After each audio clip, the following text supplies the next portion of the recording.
एक बार एक राजा था जो महल के खाने से बोर हो चुका था।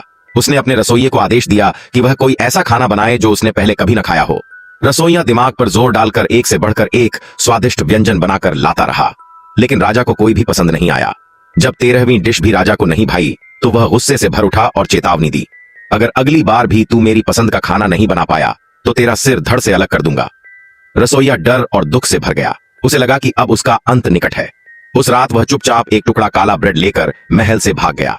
अगले दिन राजा दोपहर का खाना खाने बैठा, लेकिन खाना आने का नाम ही नहीं ले रहा था।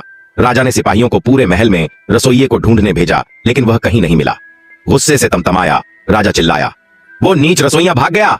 अब मैं इस देश का इकलौता ऐसा इंसान बन गया हूं जिसने अभी तक दोपहर का खाना नहीं खाया।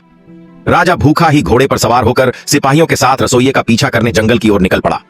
जंगल में जाकर उन्होंने देखा कि रसोइया एक पेड़ पर चढ़ा हुआ है और जानवरों को कुछ खिला रहा है।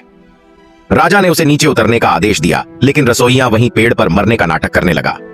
गुस्से में राजा ने सिपाहियों को पेड़ काटने का आदेश दिया, लेकिन सिपाही जानबूझकर ढीले ढाले तरीके से पेड़ काटने लगे। असल में सभी सिपाही रसोइये को पसंद करते थे, क्योंकि वह महल में जो राजा नहीं खाता था वह सब स्वादिष्ट खाना चुपचाप उन्हीं सिपाहियों को खिला देता था।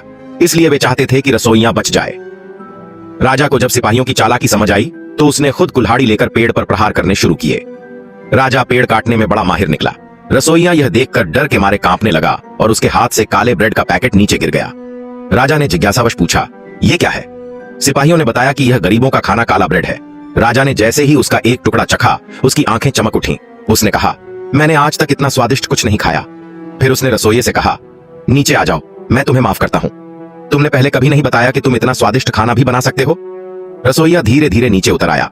उस दिन के बाद से वह राजा का सबसे भरोसेमंद रसोइया बन गया और हर दिन के भोजन के साथ राजा को उसका सबसे पसंदीदा काला ब्रेड परोसा जाने लगा।